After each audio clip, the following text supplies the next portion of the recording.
Okay, welcome back everybody. This is going to be a little bit different kind of video for us. This is going to be a time traveling video from the 1980s. So, and I'll explain why in a minute. This is the Steyr GB. I've been looking for one of these for a while.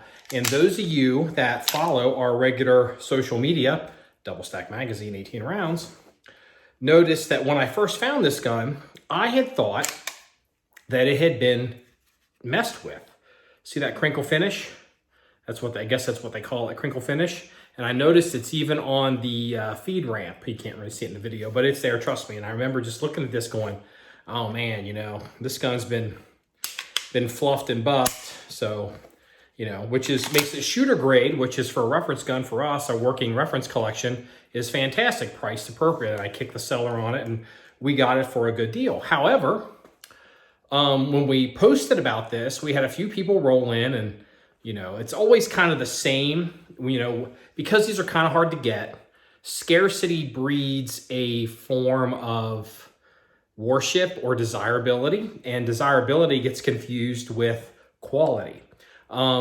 Just because something, there's not a whole lot of them doesn't mean that it's special. It might mean that it's not special and didn't sell well. So, and I have a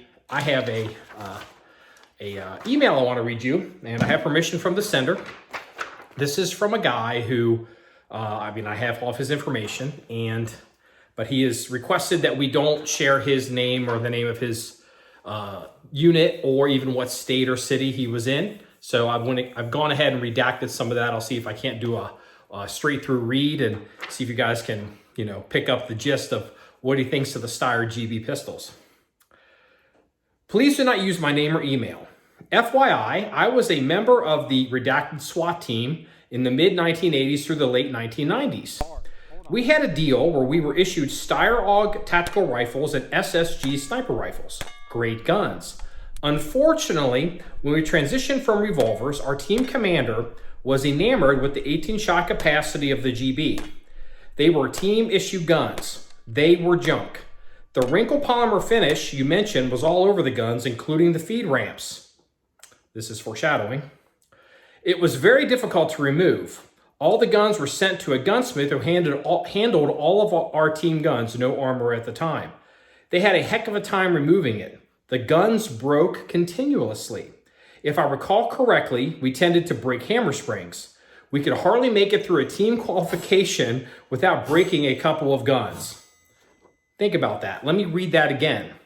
We could hardly make it through a team qualification without breaking a couple of guns. Now, I know how some SWAT team qualifications work, and they're not super high, crazy round count situations. So you could be breaking guns on callouts. So anyway, I digress. Magazines are probably at a premium because guys got fed up with them.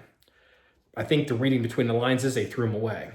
The double stack might work well in a subgun, but they just didn't work well in GBs. I think the mags really are a big part of the problem with the guns.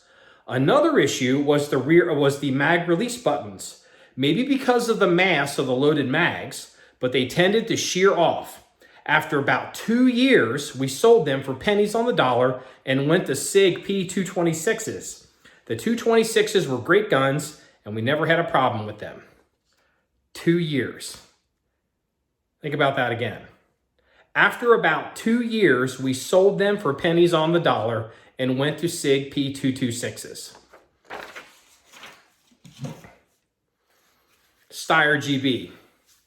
They're hard to find because they didn't sell well. They didn't sell well because they didn't do well. It's an interesting gun for the reference collection, but don't over-romanticize the idea of these guns. They're dumpster fires, and if you want to shoot one at any level of, accomplishment or skill, you better get ready to have your gun be a hanger queen. So anyway, that about wraps it up. If you want to see any more stories or pictures of links of the guns we discuss or stuff in a reference collection, go to our website at John1911.com. That's JOHN1911.com. Remember, it's all about shooting guns and having fun. Everybody, have a good day.